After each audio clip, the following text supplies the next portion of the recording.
Hello everyone, welcome to story time.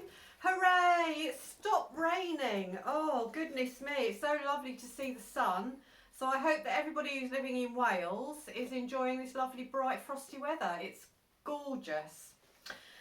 We haven't got many mentions this week, sadly, but we've got a few, so I'm going to do shout outs. And first I'd like to start with a big hello to Ronnie and Jaden who live in Farnborough, and I know Ronnie loves dinosaurs, so Ronnie, today you are in for a bit of a treat, so keep watching. Big hello to Keris, who is Elliot and Alice May's auntie. She's been a bit poorly this week, so hello Keris, and I hope you're feeling better. Yeah, lots of love. Hello to baby Theodore, who lives in Petersfield, and Theodore was a very good little boy last night. He slept all through the night. Isn't that fantastic? And he's only tiny, so good boy Theodore. Hello to Loki and Onyx in New Zealand. Hello boys, hope you're okay. And to Dougal down in Kent. Hi Dougal. And a big hello and welcome to all the new members of the group. I hope that you're going to enjoy the stories, and please feel free to put your mentions and birthday shout outs in the comments box, because it's really nice. The children do really enjoy hearing their names read out. From next week, all the stories are going to be about Christmas, so it's going to be really good fun. And there's going to be a little competition, and I will put details on the group page of how you can enter and what the prize is. It's a lovely prize, so you'll need your pens and papers and paints for this one, because it's a drawing competition. Okay, but I'll post details for your mums and dads and all the grown-ups to let you know what you need to do, so that'll be really good. There's no birthday shout outs this week. Really disappointing, but it must be somebody's birthday somewhere around the world, so I'm going to play a tune on my new red kazoo just because I can. So here we go. Whoever's birthday in the world it is, this is just for you.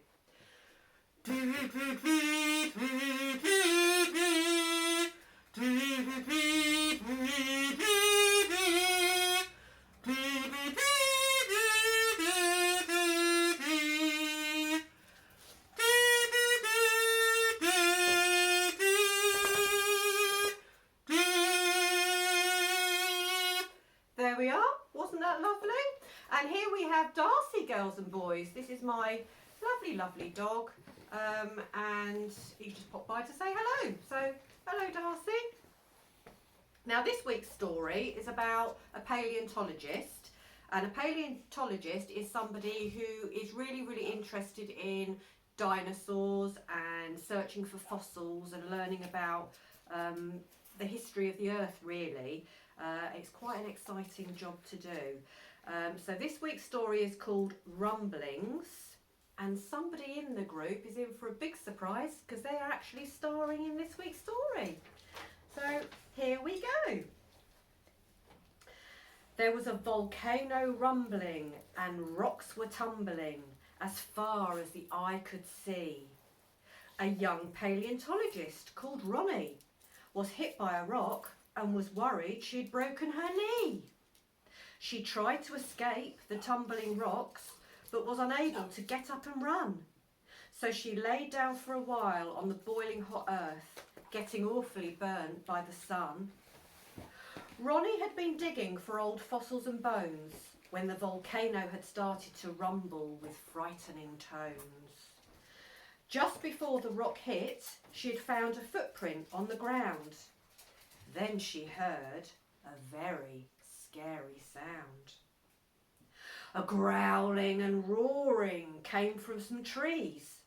Ronnie grabbed for her bag and crawled on her knees.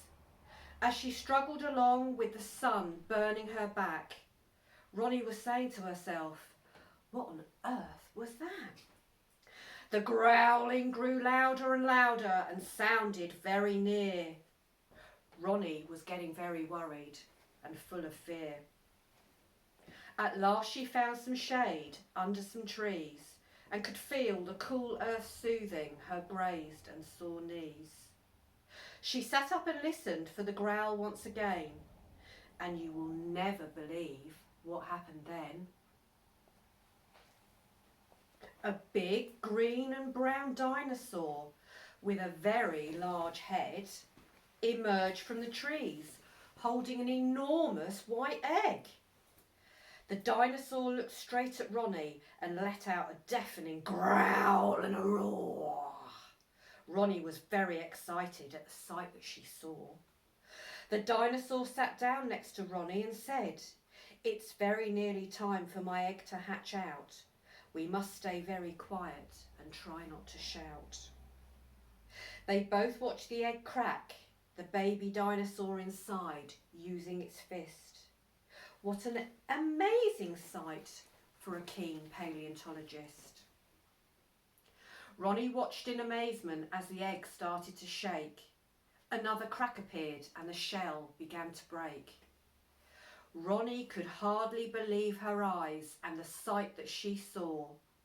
A tiny but perfect, brand new baby dinosaur. The baby dinosaur crawled all over to Ronnie and jumped on her lap, closed its tiny little eyes and had a quick nap. Ronnie stroked the cute baby dinosaur and gave him a kiss on his head, and then gently placed him on a soft, grassy bed. It was time for Ronnie to go home, and she said her goodbyes. The baby dinosaur woke from his nap with tears in his eyes. "Please don't leave me, Ronnie. I want you to stay. I want you to look after me. I want to see you every day." Ronnie picked up the tiny little dinosaur and whispered in his ear, "I promise I will come back and see you very soon. I really have to go now. It's getting dark." Ronnie pointed to the moon. The moon lit up the forest and everywhere looked magical and bright.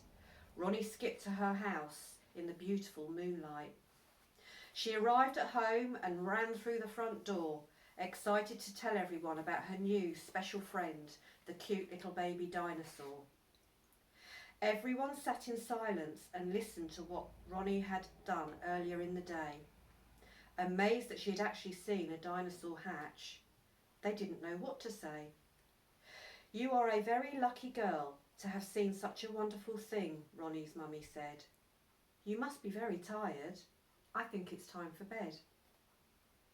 Ronnie kissed everyone goodnight and ran up the stairs and jumped into bed, the events of the day going round in her head.